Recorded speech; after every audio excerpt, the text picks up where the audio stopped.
No, we're not on the edge. I thought we could be on the edge, but we've surpassed it. I don't know, it's borderline laughable at some of the greens and some of the pin positions when you're actually almost better off plugged in a bunker than being on top of a ridge. Unfortunately, they've lost the golf course. Mud ball!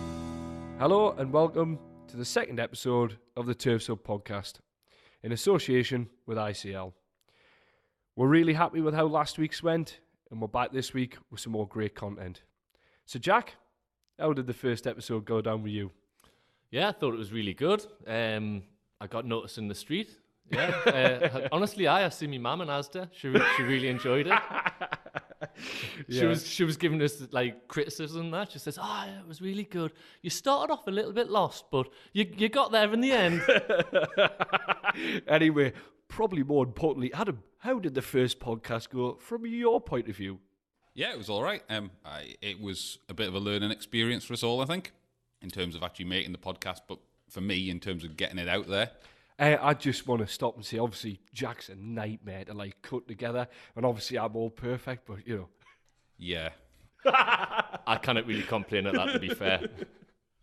No, I think one of the main things was it obviously took us a while to get it out on iTunes. Apple took a while just to decide that we weren't fake news, and then eventually got us online. But obviously we released it other ways because the content was fairly relevant for when we'd recorded it. We didn't want it to kind of go stale, so we got it out there. Unfortunately, loads of people seem to pick it up on all the other outlets that we had it on, like Facebook, and we got it through YouTube, and in particular Podbean. But we're on iTunes now, so hopefully this episode should appear automatically for people who've subscribed to us. Yeah, I mean, we did have quite a lot of nice comments and a lot of people sharing the podcast. But, to gain a bit more momentum, we need everyone else to like and share and, get this out on social media if we can. I was really encouraged. Or actually, no, I wasn't. I was disappointed that nobody got in touch and slated were. I was expecting... Because obviously, it comes across that we don't really know what we're doing. But yeah, all in all, I think we just about got away with it, didn't we? I've quite enjoyed watching the notifications on Facebook and Twitter and seeing the feedback. So we're here again, and if you're here listening with us, thanks for making it to episode 2, and hopefully we'll get better as we go on and week by week. So the whole aim of these podcasts is to engage with the greenkeeping community and hopefully help Jack get an extra 15 followers on Twitter. We obviously have put a pledge out there to hopefully hear from some of you guys. So, Adam, have we had any correspondence this week? Your mum. Yes. Yeah, so that was pretty much the only message we got this week was from your mum, who is very proud of you. Yeah, okay. But she said some very nice words about Jack too. But other than that, we got some good feedback on Twitter from some of the listeners who seem to be enjoying it. But yeah, it would be great if we could actually, hear from the people within your community about, what they want to hear about, maybe to help even shape this podcast. This is kind of early days. This can turn into whatever we want it to turn into. And we're really tailoring it towards, the greenkeeping community. So if there is anything that you hear on the podcast that you want to pick up, that's the whole point we're recording weekly, is so that we can pick up on stuff you've heard from the week before. If you want us to, discuss points, get in touch with us. We really want to hear from people to kind of get the debate, get the conversations going. Yeah. I think it's going to get pretty boring pretty quick. It was just going to be me and you talking in a room. Yeah. And my mum texting, my mum texting into Adam every week. Champion. Okey-dokey. So, I mean, that leads us on to our next point. So, Adam, will you fill Wayne on the golf crack this week? Yeah. Obviously, we've had a tournament in a bit, really, since we last recorded. It's not been great viewing, actually, for golf because the European Tour's been down in Australia. So, although the competitions have actually been very good, they've been quite interesting, they're just not on a very good time for viewing at the minute. One event that we did have last weekend was the Vic Open, which was quite an interesting event on a lot of fronts because it was a co-sanctioned event between the European Tour and the LPGA. So although it was two separate competitions, we had men and women competing side by side. It was like a 3-ball of men followed by a 3-ball of women playing for equal prize money, which I think can only be a good thing. And it was just an interesting tournament. There were no ropes for the spectators. So spectators were free to walk the fairways. So they could stand sort of 30 yards looking down the line when golfers hit shots, which I think is an incredible perspective, which you maybe get on TV, but you lose sight of the ball. But actually standing side on from the ropes, you don't always see the shape of the shot quite as well when you're watching live golf. So I thought that was an amazing kind of initiative from the European Tour. Yeah, so what about Pebble Beach, and Mickelson getting his win? Never mind Mickelson. That was my first win this year on golf betting. Yes, how much? And come on, tell me. 20 to 1, pound each way. Come on, big stakes. Yes, there we are. No, I think it was a fairly easy bet to make. Really, it was Mickelson. I mean, that's I think 5th time he's now won at Pebble. Just to let our listeners know, we do not promote betting in any way, shape. Yeah, when the fun stops, stop. But When the fun stops, stop. but the fun hasn't stopped yet. I've got 20 pounds to play with now. So, yeah, obviously, I don't know how much of the coverage you saw from Pebble, and obviously we're recording this on a Friday night. We had Riviera starting last night as well, but the weather in California has been causing chaos. Yeah. So Pebble actually ran onto a Monday finish because they'd had so many rain and hailstone delays that they couldn't get finished on Sunday night. They ran out of light. And then Riviera yesterday, they had about a 6-hour delay or something before. In fact, there was a really odd situation that I'd never seen happen before. Was they teed off, the first few groups teed off, both the 1st and the 10th at Riviera yesterday, and couldn't see where the balls went because it was so gloomy and grey. I think they managed to play maybe a hole or two, and then the hooter went and they just cancelled the play. And actually, they've erased the scores. From a greenkeeping perspective, in tournament kind of conditions like that, when you've got to get a course ready and you're absolutely battered by the elements the way that they were, what's that like? Because, we saw pictures of them. Literally, there was, in the Pro-Am at Pebble, they were squeegeeing the line of the putt, and then someone was trying to hit the putt quickly enough that it didn't start to fill up with water again. There was that much coming down. Jack does that for a Sunday medal at Anik. I choose not to down here because we're a little bit luckier that there's a bit more sand down here. But anyway, no, I mean, hey, look, like we all have a thankless task, to be honest with you, and them guys out there will probably be shaking their heads and hitting them off the side of the shed wall, thinking, typical, it's happened to us. They've probably had 2 or 3 weeks of great weather beforehand, and then they get hit with this. It's one of those nightmares, really. But the beautiful thing about Pebble Beach is they've got a sub-air system. I don't know if you know. have actually. Yeah, I don't know if you know what one of them is, Adam, but it gives you the option of pushing hot or cold air or pulling air out, so you can drain the water out. I think it's 36 times quicker than it would naturally drain. Right. So I know you're saying they were pushing off the top, but they've got a system. They were having it on, yeah. So does that mean basically when conditions improve, can they get the course playable in a quicker time than potentially they would have otherwise? Much quicker, yeah. Much quicker. And okay. Green's firmer and well, yeah, it helps. Basically, they can aerate the roots without putting holes into the greens like we have to. And in the spring, they can put hot air into the subsurface, which you're going to get better growth, basically. So it's just it's fantastic, but it's also, well, I shouldn't say fantastically expensive. It obviously comes at a cost. Yeah, Jack's thinking about the next time he gets a little machinery budget in to maybe do a couple of greens just to try them out, I think. I was going to put it in my teas as well. To be honest, yeah. Anyway, so Jack, moving swiftly on from that, what happened in the world of greenkeeping this week? It's been a great week. In the northeast, certainly the sun's been shining.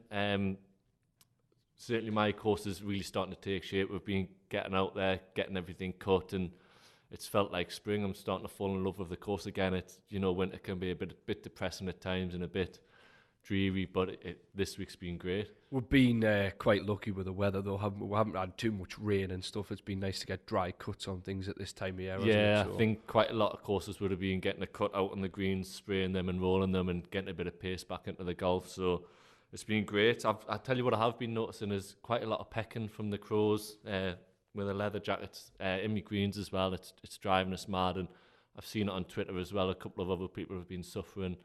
Yeah, I mean, I did see that on Twitter. I mean, I had noticed it a little bit out on the golf course, and it's going to be the next thing that we'll get a little bit of complaints about, isn't it? But for anybody out there, it's a bit of a nightmare for, really, isn't it? I mean, yeah, if you're a golfer and you're listening, there's not an awful lot greenkeepers can do, short of shooting the crows, or shout out to James Bledge, who's actually put some scarecrows out on the golf course. Commendable effort. Let us know how successful that's been. I would imagine not very, but it was nice to see this week on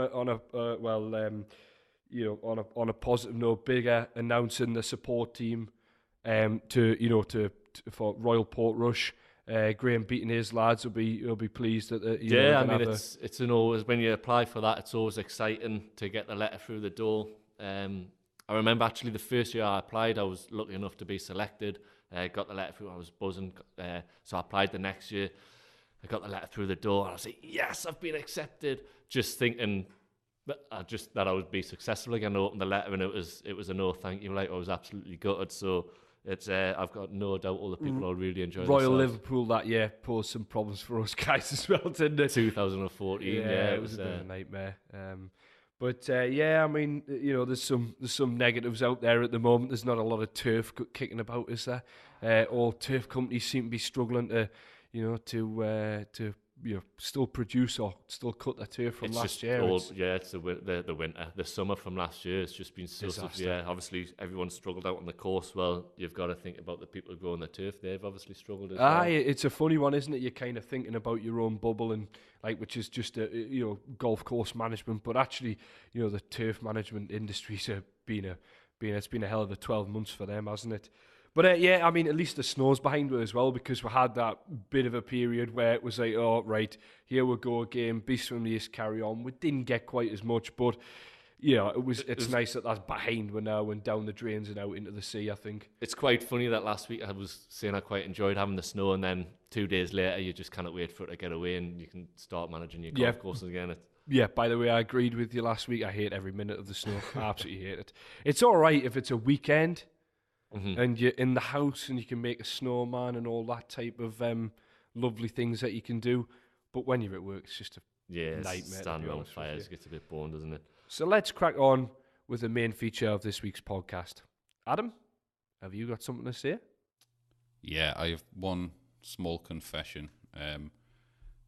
When we started recording this interview, somehow there'd been some settings changed on the mixer, so the first 20 seconds or so is a little bit staticky and there's a bit of interference, and I do want to apologise for that, but don't want to let it put people off, because the content that follows is really good. It clears after about 20-30 seconds. It's one of those mistakes I'm still learning. Unfortunately, I can't hide my mistakes, unlike you guys. I can just chop it out when you stumble over words and such. But mine are there for everybody to hear. So apologies for that, but it's still a great interview. So, Stu. Yep, so today's guest is a notable name from the world of golf course design. Alongside Martin Ebert, he is one half of an internationally renowned firm of golf course architects, advising at some of Britain's top golf courses. Having just released their review of 2018, their current portfolio contains more Royals than the breakfast table at Buckingham Palace. This is Tom Mackenzie. So we're here today, Tom. We'd like to talk a little bit about the relationships that you guys have with us guys at Greenkeepers when you're designing a golf course. But first of all, we'd just like to hear a little bit about your journey, where it began and what sparked your passion for golf course design. My background really was, I've always loved landscapes and everything to do with landscapes. They just fascinated me since I was a wee boy, going up and down burns, trying to work out why they meandered rather than going straight down hills, and why does that tree go there and not somewhere else. I just spent many happy hours in the landscape, and when it came to sort of career selection, quite by chance I discovered landscape architecture and thought, yeah, that sounds like a great career path. And I was already a golfer and thought, if I can combine that with golf, then wouldn't that be fantastic? So how did you pursue that interest then? How did you actually get into the industry? What, landscape architecture or golf design? Well, both, I suppose. Well, yeah. Landscape architecture by opening the yellow pages and looking landscape up, and the first thing under landscape is architect, and went and saw a landscape architect when I was 16 after school and thought, yeah, that's exactly what I wanted to do. I then sort of set myself what I call it my golfing apprenticeship. So I went and I did some greenkeeping at Royal Dornoch. I went and caddied on the tour for a year. And generally, if I could specialise in anything during my degree that was more relevant to golf, then I did. And then sort of luck took over. I got a summer job with Donald Steele's old practice, which was in the process of sort of fragmenting. And I never actually met him that summer, but we sort of kept in touch. And when I was in my final year, he said, do you want to come down and have a chat? Can you tell us a little bit about your time as a greenkeeper then? Because obviously you've been on our side of the fence. Well, it's slightly overplaying it, I suppose. It was more, I was divoting, repairing rabbit scrapes. I spent a week brushing sand off a tee that had blown onto it from the beach. So the next day I wasn't the most sort of highly trusted employee, but I was there for it must have been 3 or 4 months, I think, over winter time.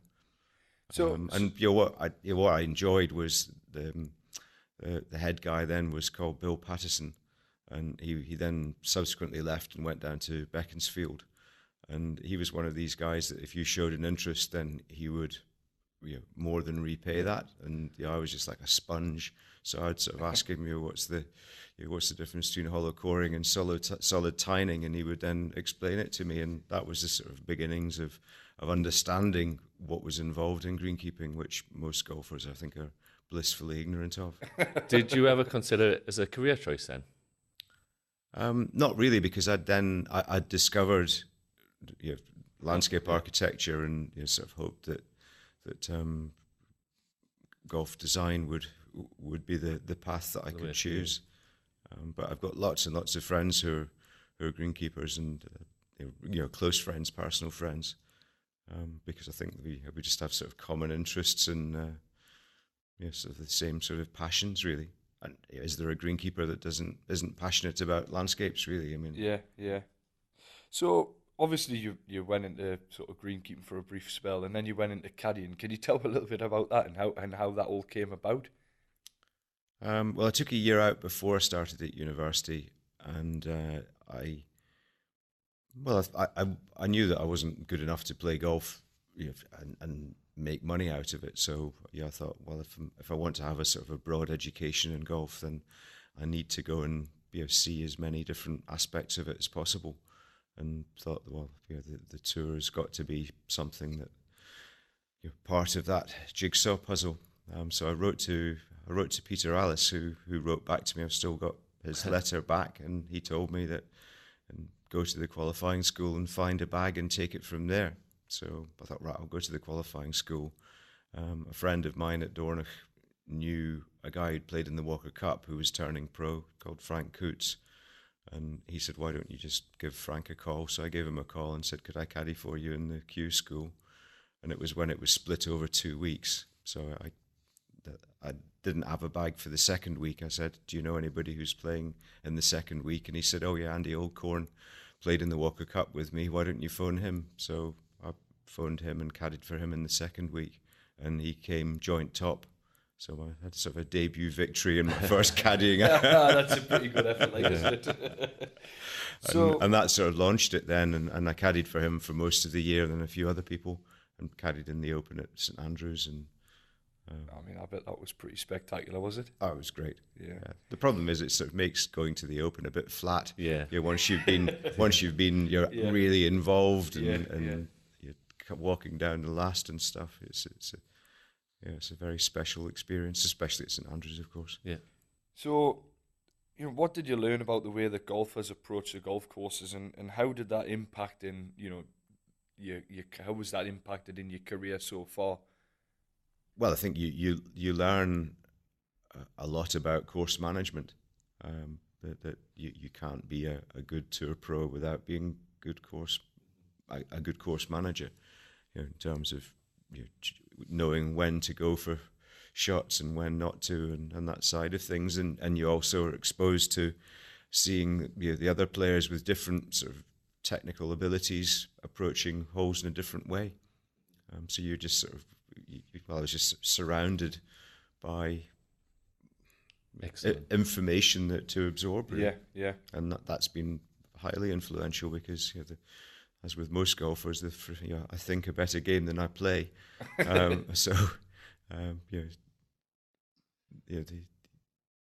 When I'm out on the course, you know what you should try and do, and then hit it in the opposite direction, which is rather frustrating. But, Sounds a bit like me and Jack, that, to be fair. So going back to your days as a greenkeeper, did that insight into our side of the industry influence the way, like, your design ethos and how you approach design projects? Oh, absolutely. And I think if every golf course architect should know and understand greenkeeping. If you don't have a good appreciation for it, then you can't do the job properly.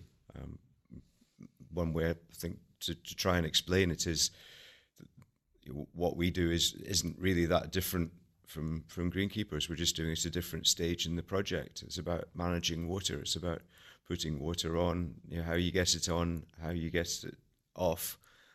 We're early in the stage, so if we're not putting a good team around us and specifying things and getting the materials right, then you can't do your job correctly, which means that our vision isn't seen through in the way that we want it. So you have to understand the fundamentals of greenkeeping and turf, growing grass, basically. Mm-hmm. What would you say is the biggest restriction from our side? Say, is it water management or the use of chemicals or machine? Like, what do you have to consider the most when you're looking at designing the course? Well, when you're going to see a site for the first time, the number one on the list is where's the water coming from? Yeah. And how much water is there? Because every climate is different.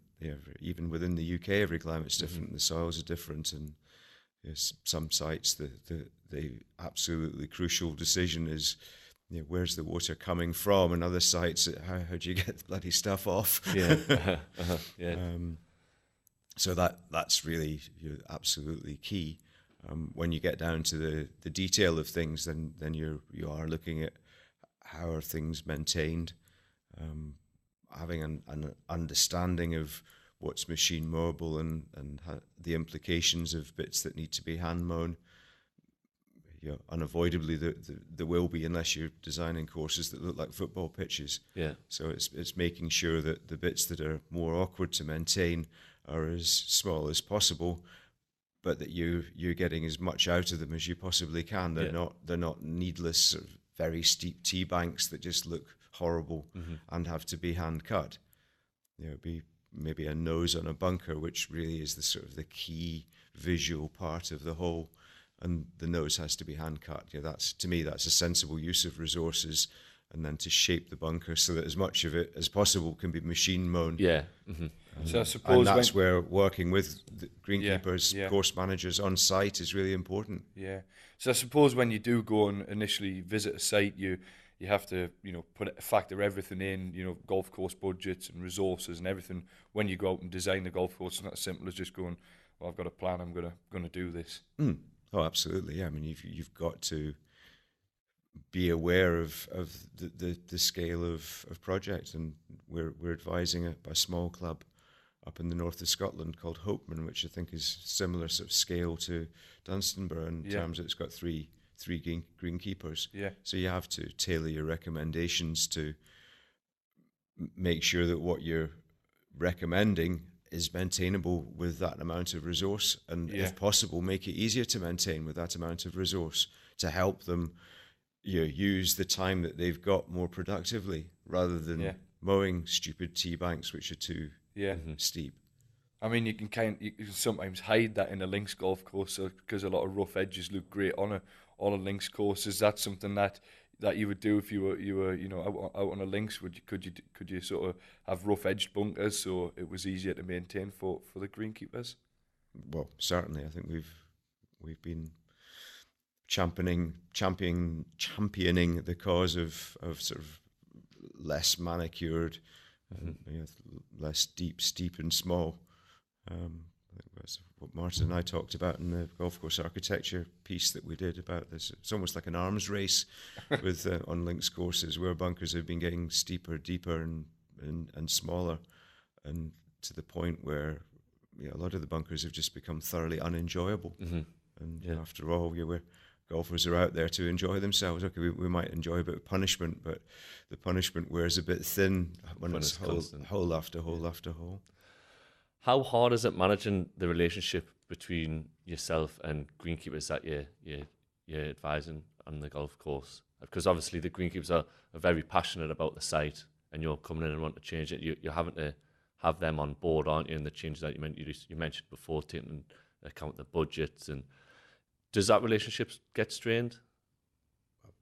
Sometimes, certainly. But yeah, you're obviously trying not to, because fundamentally you don't want to be ramming something down the throat of a course manager. You want to work with them and make sure that they're comfortable, because if the greenkeeping team is comfortable with what you're creating, then the end product's going to be better. Yeah. If they're grudging what's happening and don't feel that it's what they actually want, then the chances are you're not going to get as much out of it. Yeah, because I suppose a lot of the time when you design something and go through with the construction, the golfers don't see it until it's open, and a lot of the time the greenkeeping staff have maintained it to get it open. So that's sort of your work, isn't it? So they're almost doing the final part of your sort of job in it, to sort of showcase what you've done. Yeah, I mean, I sort of liken it to a triangle where you've got the greenkeepers, the contractor, and the architect, and if any one of those fail, then the triangle collapses. So everybody has to work together to get the best final result. How much of their local knowledge do you use if, say, the greenkeeper's been on site for 20 plus years? It's absolutely invaluable. Yeah, absolutely invaluable. And just if you don't use that information and knowledge, then you're just a fool. So and constantly asking questions. Yeah. So do your relationships become even more important when you're working on some of the classic courses that you have worked on, and such as the open rotor and stuff? And do you pay respect to the history of the golf course when you're looking at doing like new parts of design or tweaking of the golf course? Martin and I worked together from 1990 to 2005 with Donald Steele. And when we were in the process of setting up on our own, we sat down one night sort of over a beer and said, right, it's great that we've been working on all these great old courses. What do we want to do better than we've done previously? And it wasn't being derogatory about the previous company, but we both felt that we hadn't really understood the heritage of the great courses that we'd been working on, and we just sort of made a pact really to be the best in the business at researching courses, because we wanted to understand the heritage and to use the heritage as almost the sort of the foundation for making decisions for the future of the course. There seemed to be a nice balance about that, and we felt that we'd almost been sort of parachuted in to the courses, and we were making sort of off the cuff comments. Okay, they were informed, but they weren't informed enough by the heritage. And that's why we've done, I think we did a count before Christmas, we've done more than 50 historic research studies on the great old courses in Britain. And the more we do, the more we understand, and the more we learn, and actually the more complex it is. And it's fascinating when you hear, oh yes, Harry Colt designed this course, and as you delve a bit deeper, it's amazing how much has changed and how little of it sometimes is. Yeah. So is there an architect from the past that really inspires your work? Well, the work of Colt, definitely. His ability to root holes, I think, is highly respected. And there aren't many courses. I think Portrush would be one of the few that has a lot of his original greens still. Most of his greens have been levelled off, and his bunkers have been erased because they were really very, very extreme in the time. But a lot of his original layouts are the same, and even on difficult bits of ground. I mean, Effingham and Guildford was one of his layouts, and it's on the North Downs. And you suddenly find yourself at the top of the site, and it's really quite steep, and you think, how the hell did we get up here? And he just had this knack of walks up to tees and then uphill tee shots, level second shots, another walk up, uphill tee shot, then maybe a downhill par 3, another walk up, and you just gradually work your way up without feeling like you've played a single uphill hole. And it's just so effortless the way that he does it. Yeah. Is there any like historic layouts or designs where you've thought, wow, like this is exactly what I would like to, this is exactly how I would like to design a golf course? I think I just, the view that my ultimate test is, if this was the only course that I could play for the rest of my life, would I want to carry on playing golf? I think that is just my test. It's not, would I be pleased if I designed it? Yeah, I'm much easier to please than that. You mentioned Portrush there before. How did you consider Colt when you were doing the redesigns there? Well, by doing a historic research study before we did anything else, really. And what kind of resources did you use to carry out them studies? Well, we do a search of the National Archives, go through all the club's history. If there are local historians or heritage societies, speak to them. And with the study that we did at Royal Dornoch, we just found a treasure trove of old photos in the Heritage Society locally. And that was enormously influential. So, I mean, what doing those studies does is it gets the sort of mystique, and golfers saying, well, it's always been like that, you can't possibly touch that, and you go, well, that's what it looked like in 1936, that's what it was like in 1946, that's when it was changed in the 60s, so I don't think you can say that it's always been like that. So it's about, it helps you to manage change, I suppose. Is that one of the hardest parts of like your job, like convincing membership to get on board with a design? Well, it's no different to greenkeeping, really, is it? In No, that respect, no, you're dealing with a lot of members who are convinced that they know more, and it's our job to make sure that they understand that we know more, and that what we're recommending at least makes sense. They might not agree with it, but that there is some logic to doing it. Mm-hmm. So you visit a site for the first time, and what goes through your mind, when you're just looking at that golf hole for the first time? Say if you were just remodeling a hole, what is the first thing that you're looking at? After you've sort of thought about the water management and stuff, is the first thing that you put in? Are you thinking about the bunkering or the green or the tee shot? How do you sort of go about sort of redesigning a golf hole? You were asking about influential architects earlier. There's another guy, Tom Simpson, who wrote brilliantly about golf course architecture, and he placed huge emphasis on the design of greens, and he described a golf hole as being like a comet, where the head of the comet is the green and the fairway is the tail, just drifting off to nothing at the tee. And so that if I'm trying to understand a golf hole, I would always look at the green first and then see if the rest of the hole makes sense going back from there. So if you've got a green that's angled from front left to back right, and then the rest of the hole should make sense, that you ought to be teased to try and drive down the left-hand side in order to get the best line up the length of the green. So that would be, I'm trying to understand how the hole is structured, and does it make sense in that respect? And then you're looking at balance and variety, direction of holes, length of holes, number of bunkers. Are the bunkers doing as much as they could do? If you've got, I think you said you had 56 bunkers was in your course. It may well be that you could end up with 40 bunkers, which reduces your workload, but those 40 actually do more than the 56 do currently. Yeah. So in terms of the number of green staff, you've then ticked off two things. You're using your resources more wisely, and you're improving the playing offering at the same time.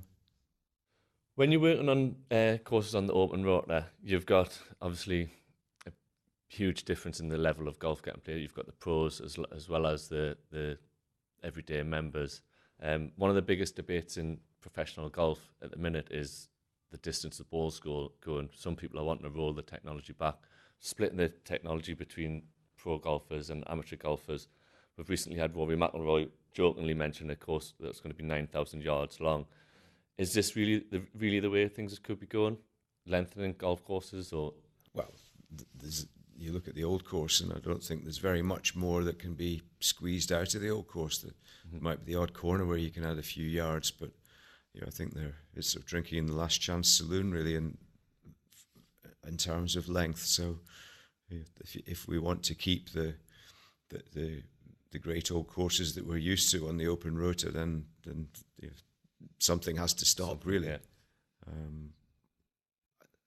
There's a huge debate going on within golf course architecture and in golf in general about the whole issue of the ball, and I think the opinions are very divided. Is there a solution you would like to see? I mean, my personal view is that I think there has to be two balls, but I don't think it should be a ball for the pros and a ball for everybody else.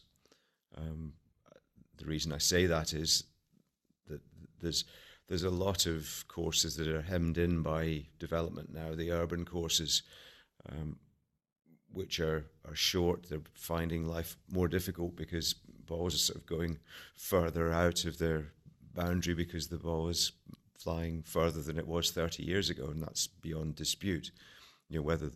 How much more current balls are flying than they were 5 years ago. I don't think they are going that much further, but it's just the technology allows people to stand up and just hit it that much harder, and therefore it goes that much further offline. So if you had a ball, for instance, that was limited by 10%, the course that's 6,000 yards and surrounded by houses and roads might choose to use that ball that the pros are also using. Yeah, because and then you get, if it's your 6,000 yard course, suddenly it's like having a 6,600 yard course. Yeah, and on the same area. Because obviously a big thing at the moment is the speed of play and how long it takes people to play golf. And obviously if the golf ball's flying further, and we jokingly said there about Rory McIlroy saying a 9,000 yard golf course, it's ultimately going to take a little bit longer to play. This is obviously something that's going to be conscious in your mind when you and Martin's mind when you're designing golf courses. How does that sort of sit with you when you're sort of laying out a golf course? Is that something that you're really thinking about a lot, the speed of play? Well, yes, you are, as much as you can, but sometimes your hand's forced.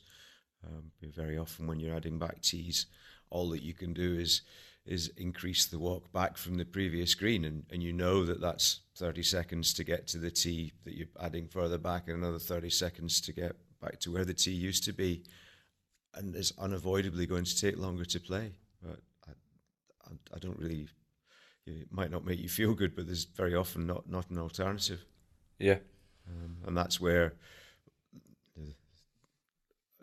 doing something with the ball, if it's worthwhile for the whole game, I think that's the priority. Then it would make sense. I think also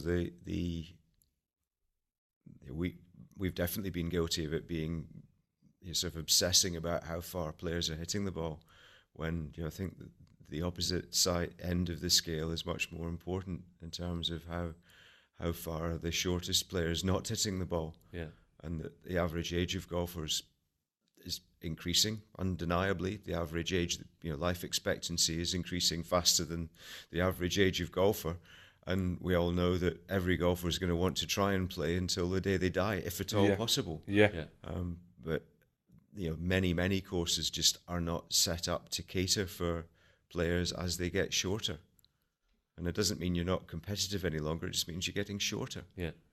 And trying to create proper forward tees that are thoughtfully laid out and presented properly, rather than two green markers in a piece of semi-rough that's trimmed out twice a week, which is what we see in a lot of places. And that'll do. Yeah, they're fine.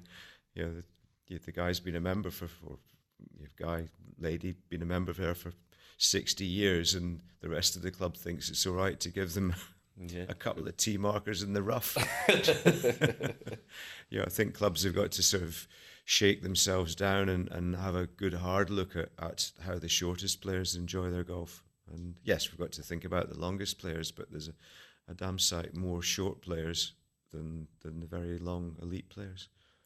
So aside from the distance debate, how do you see the future of golf courses in terms of design and maintenance and the game of golf as a whole?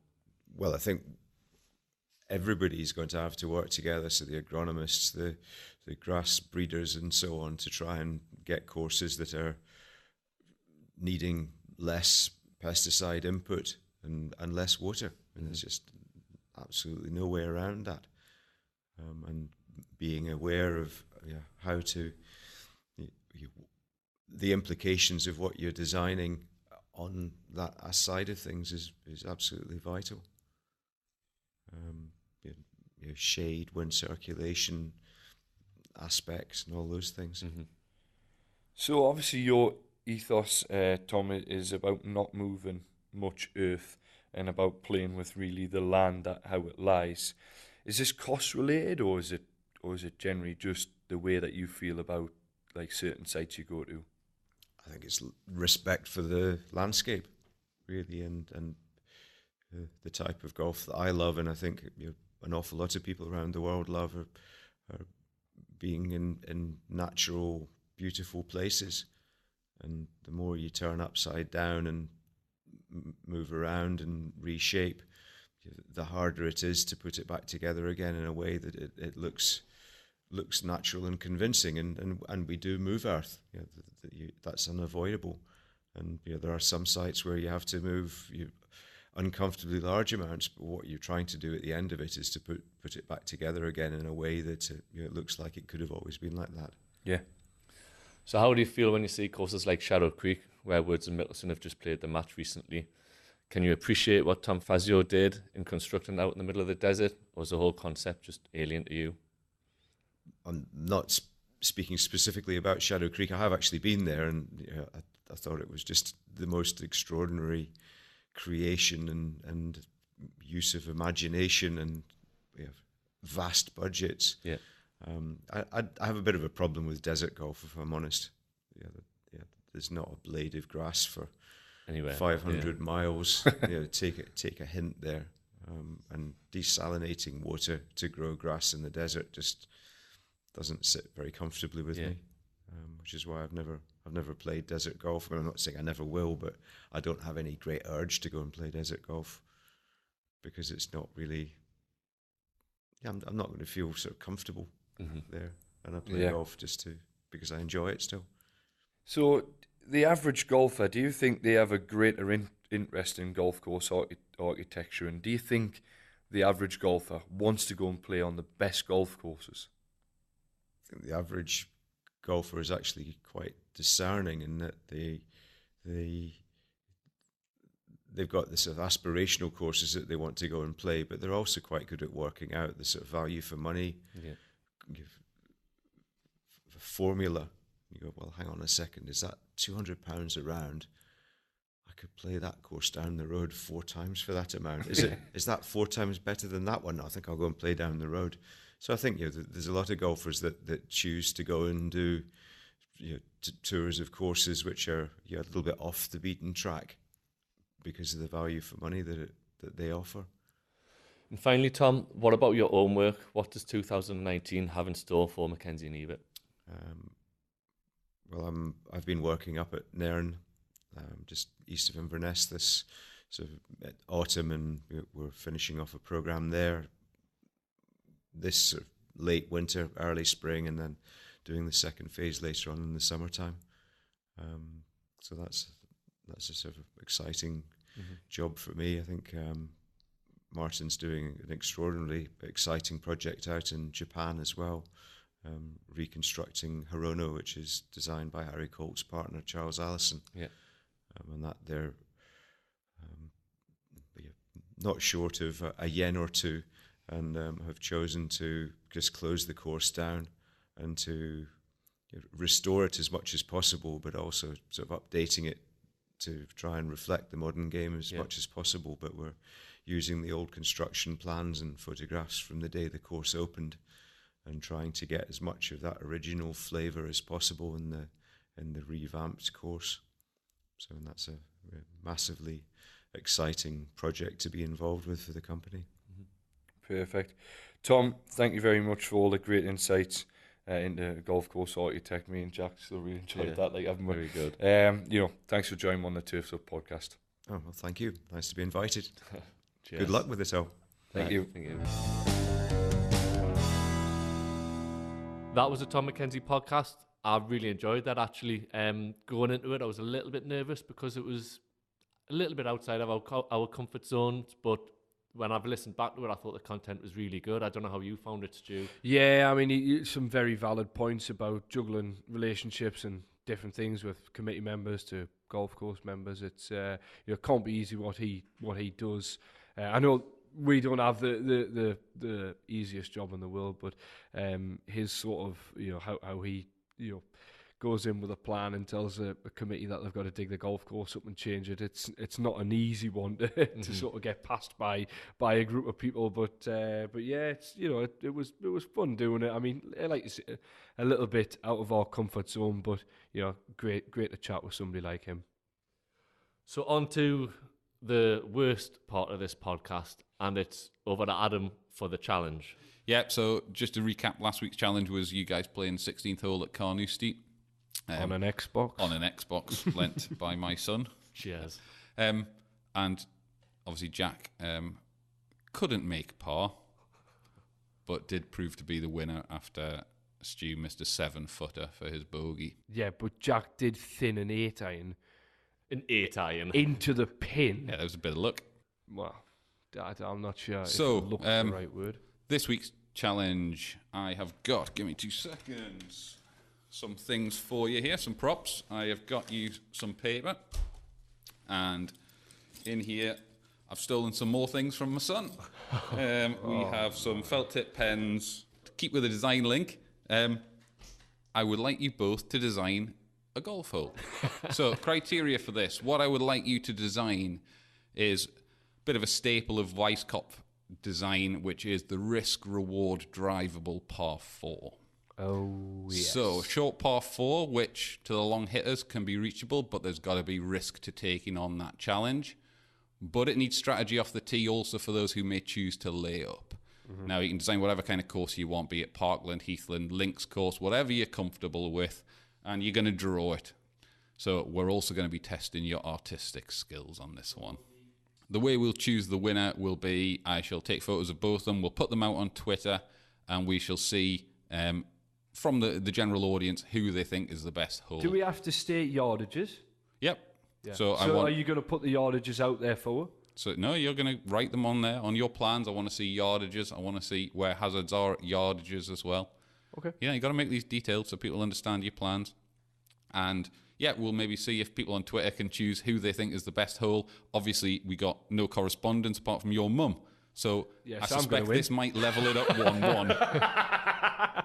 All right, Adam, settle down. So that's it for this week's podcast. I hope you've enjoyed listening to it. If you have, please pass it on to other people, greenkeepers or anybody that you think that'll enjoy listening to it. So you can subscribe to us on iTunes, and even better, leave a review. It's a thanks from all of us at Turfs Up for listening, and we'll see you again next week.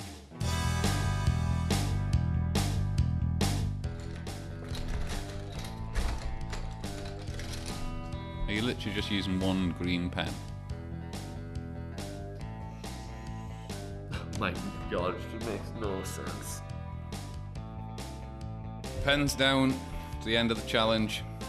Stu, I'll disqualify you Sergio style for altering that green.